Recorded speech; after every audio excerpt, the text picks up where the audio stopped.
Ladies and gentlemen, please welcome American TV and film actress and UN Women's Advocate for Political Participation and Leadership, Meghan Markle.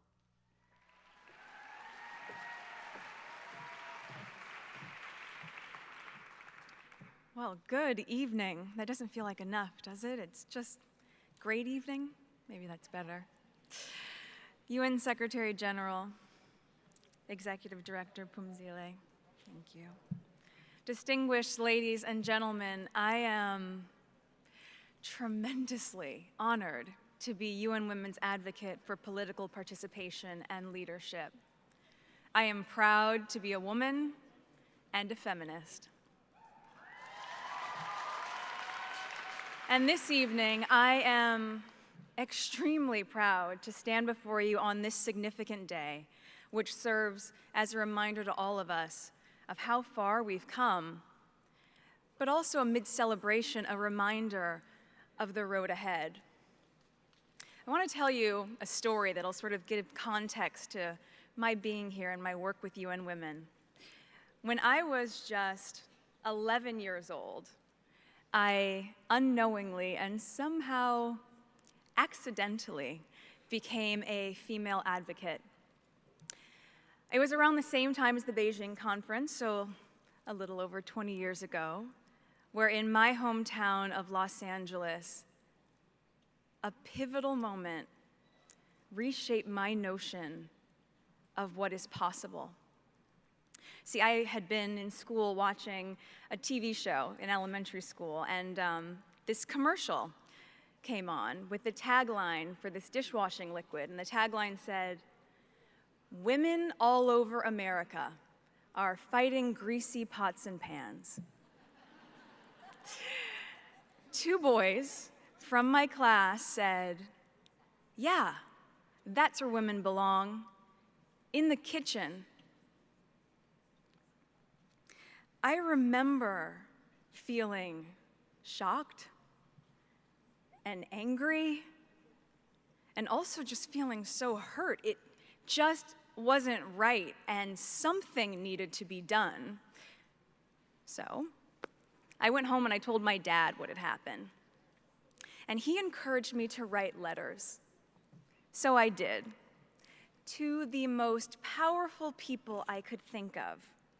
Now, my 11-year-old self worked out that if I really wanted someone to hear me, well, then I should write a letter to the First Lady.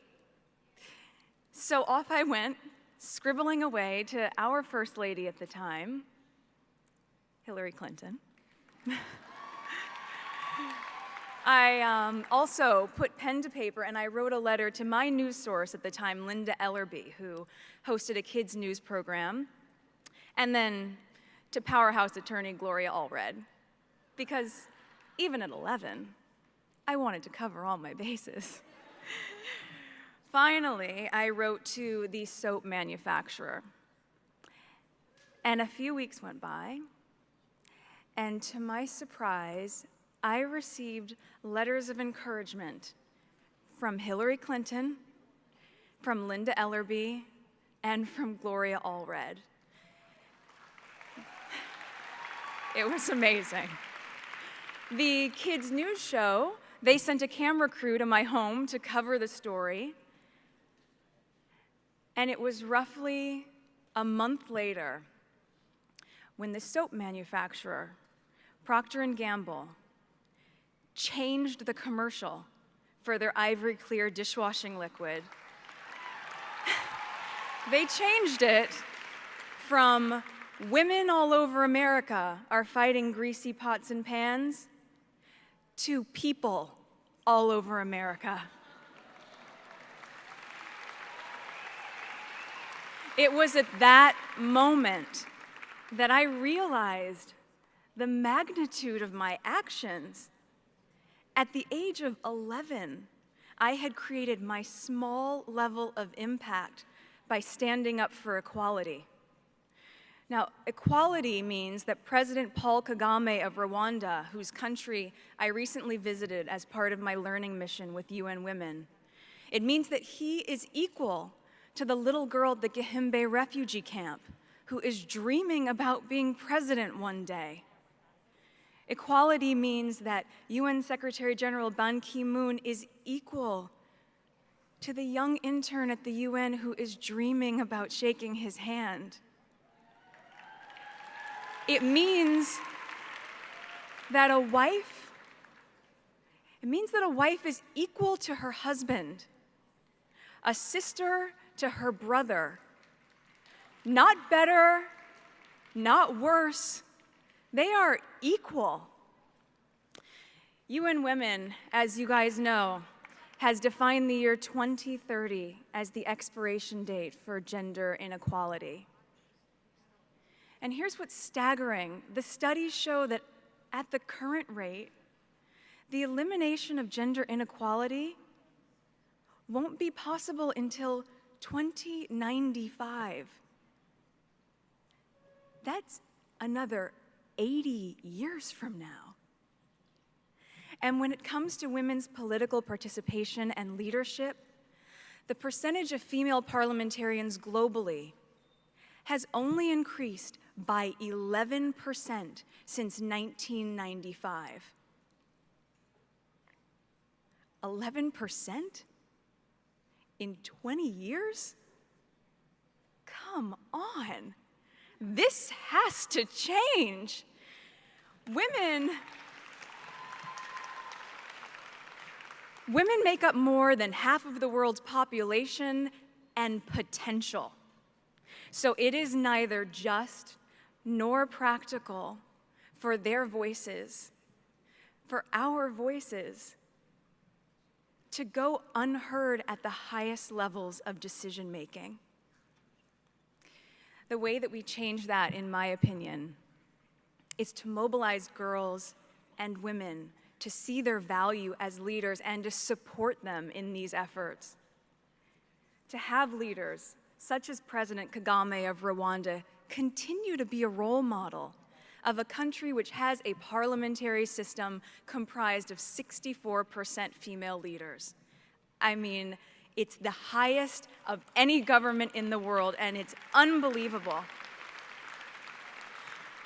We need more men like that, just as we need more men like my father, who championed my 11-year-old self to stand up for what is right.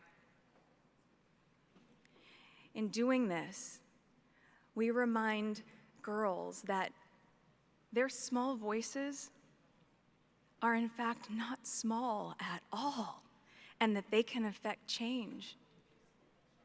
In doing this, we remind women that their involvement matters, that they need to become active in their communities, in their local governments, as well as in the highest parliamentary positions. It is just imperative. Women need a seat at the table. They need an invitation to be seated there. And in some cases, where this isn't available, well then you know what? Then they need to create their own table. We need a global understanding that we cannot implement change effectively without women's political participation. It is said that girls with dreams become women with vision. May we empower each other to carry out such vision, because it isn't enough to simply talk about equality. One must believe in it, and it isn't enough to simply believe in it. One must work at it. Let us work at it together, starting now. Thank you so much.